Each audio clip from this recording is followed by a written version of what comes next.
welcome back to my film and TV channel. Hope you're all staying safe and well. And episode 8, we're having a look at The Apprentice, season 17, as we look for the guy who's going to get, or the girl probably, by the looks of it, more likely yet again to get Mr. Sugars or Lord Sugar or Alan Sugar's £250,000. So we're going to have a look at the last episode where nine started and we only finish up with 8. So we'll have a look at that. Please, if you are new to the channel, please push that subscribe button, push the bell notifications. Great to have you on board.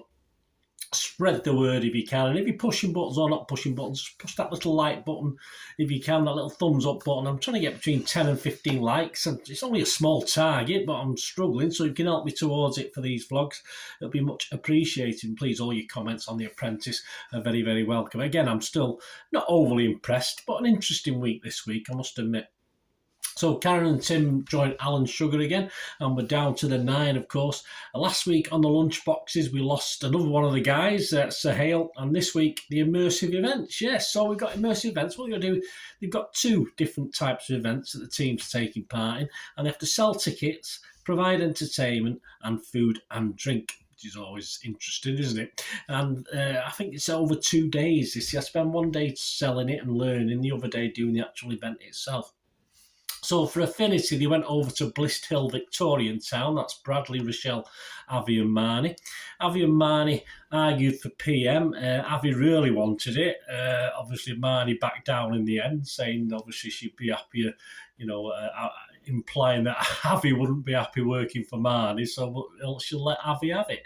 They go for their performer, they go for contortionist. I think her rate was about 300 quid. I think... Rochelle, Avi and Rochelle, I think Rochelle coming a bit low, but I think they met at 250 anyway, which 300 quid it's a lot. But I say I can't be a contortionist. We'll talk about the other teams one in a minute, but they did all right. If it was 300, perhaps he could have got it for 200, but they don't tell us that, do they? Ticket prices, interesting. For this event, they were talking £99 minimum, and Avi wouldn't budge from that. He thought it was psychological, less than 100 and 2 digits. So it was, he stuck with that. Obviously, that all went to pot when they started to sell. Avi and Rochelle were selling together. I don't understand why they sell together. You both know what you're selling. Go and sell it separately. Surely you cover more ground, as in the other team as well. There was 3 of them. There's only 2 selling, obviously. So why do it? And they felt they were speaking over each other. They didn't get on so well. Rochelle was trying to get something out. Avi was interrupted. So I don't understand the logic. I'm perplexed. They're selling it. Go out and sell on your own. What if you can do a certain part of the shopping mall, whatever it is? And very, very odd. Nothing's ever said though, but it's just strange to me. Bradley and Marnie, got the food for £9.25, the cheap option, but hey, it's a profit task, isn't it? But it's not too bad, basic food. And of course, Bradley then donned Victoria gear to get the taste of what their event they're selling. And the £99 soon went part. I think we were looking at 80 quid. I think they ended up having to sell into offices and sell in bulk. So you're talking 60 quid and stuff like this. So I think in total they sold 22 tickets for just over £1,400. And they made the mistake of including photos as well. But one group was including photos and the other wasn't. So obviously they would make a little bit of money as long as they didn't let the 2 groups talk to each other when it comes to photographs. That was the problem. Avi, so when you get down to the immersive event, it starts pretty well. Avi gets a caning from Marnie in the schoolroom. Not sure this is quite the immersive event they were promised or expecting, but they certainly joined in, and why not? Marnie takes sort of charge of Avi. Of course, Avi only came to the sort of that side of it quite late, so Marnie was the bossy one out. He's quite funny, Avi. I mean, he's a likeable guy in small doses, so they did okay. Rochelle and Bradley were doing the cooking. There was a little bit of mix-up when they come to do the lunches with the vegan options, etc. It shouldn't be that hard to sort that out. They're not serving 200 people. It should just be easily done. And Avi does manage to sell some pictures to the guys he hadn't promised. Obviously, he was picked up on it, so presumably he kept them separate for that, so he got away with it. Over to the other team, yeah, Apex, they went to Shrewsbury Prison. And of course, Apex is Victorian, Megan, Mark, Simba, and Danny. Mark was PM for the first time, and he certainly had to do something in this one. And they went for a magician, £500, and they got him for 300 for 40 minutes. I should have been a magician, I think, guys. That sounds pretty good to me. And they were, I don't know where Mark. I think they went back to Dubai. I think Mark must have gone back to Dubai because he wanted to charge £200 for tickets, but obviously sitting down with the team, they ended up between let's go for 150, 180 to go to prison. Yeah, sounds a bit much. And then in the card, I think he went down to 110. So all the time it was getting lower and lower. And on the streets, they failed to sell any. So that, no surprise there. They only actually sold when they went into offices and tried to sell in bulk. So, yeah, Simba wasn't impressed with that later on when they were told about what they'd sold. I think they sold 12 at 60 and 6 at 50, so just 18. They had the option of selling 30 tickets, of course. Not very good. And, of course, they were actually offering the sale with magician or without magician as well, so they could have got tickets for 50 quid without a magician, but they said they wanted a magician, so they paid 60 quid. There was sort of pub grub. Megan and Simba, yeah, I mean, they were given a £20 budget and they spent over £25 on the food, but they had to have drinks added to that. But as I say, as far as they knew, because there's no communication between the teams, they were selling tickets for 180 quid. So, that's, you've got to spend 180 quid on a ticket. And Megan did stand a corner in the boardroom about this. You're going to expect a reasonable meal. So I don't think Simba and Megan did too much wrong there. I mean, going for the better option.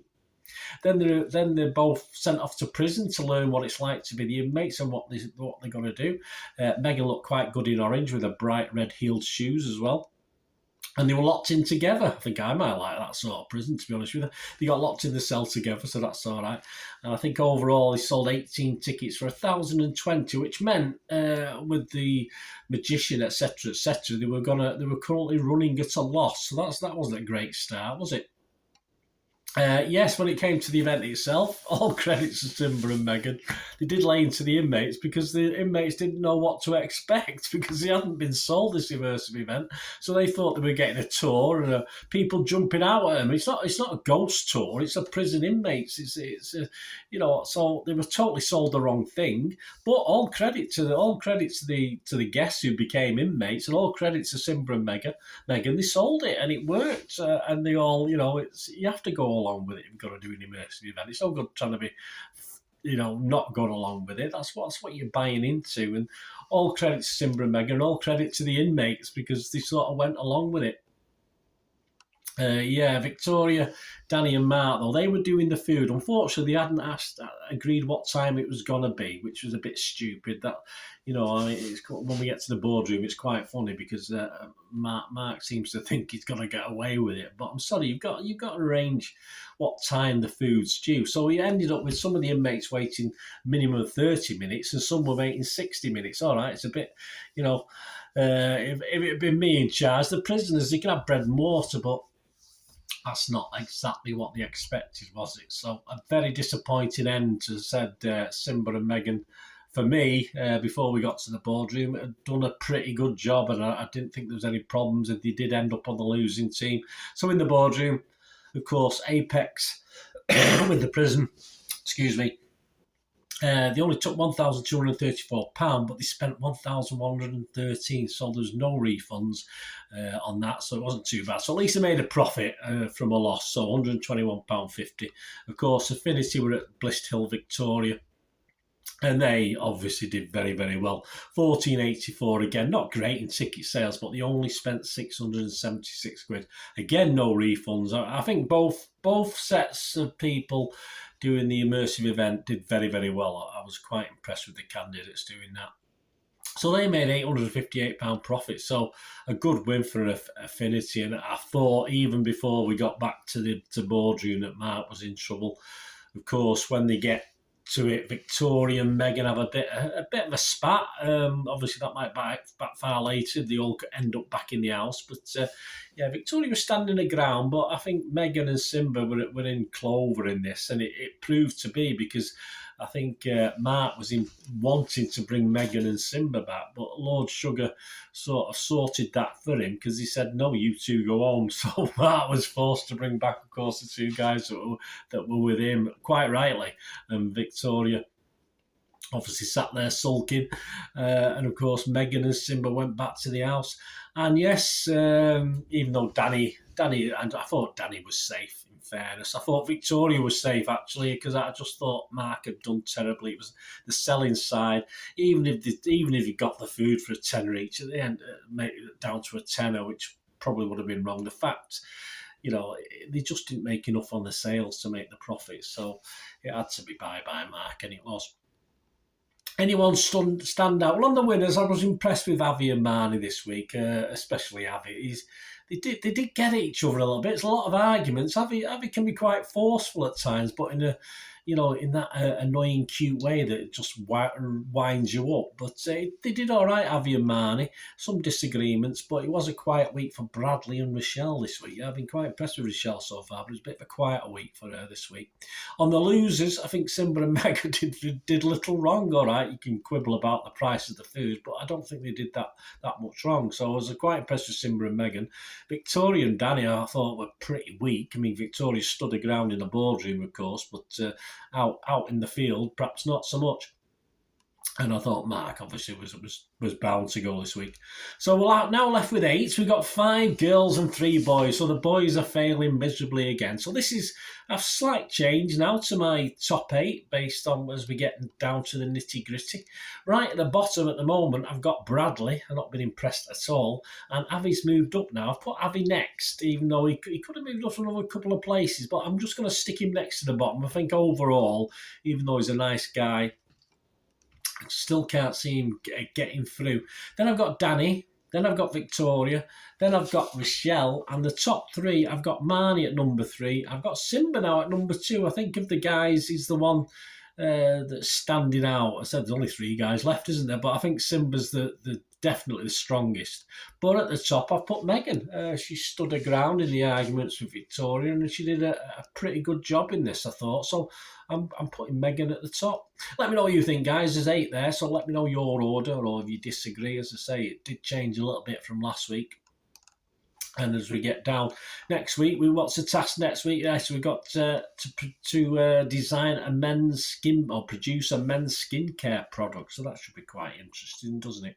So as we get down to 8, we'll be in the last 5 soon, won't we? We'll have the old interviews soon, won't we? But anyway, let me know what you think, guys. I know some of you kindly leave your comments. Let me know your thoughts and if you agree. And again, totally agree with Lord Sugar this week. I think Mark was the one to go. Thanks for watching. Until we meet again, ask one thing, don't we, guys? Please stay safe, everyone. Bye for now.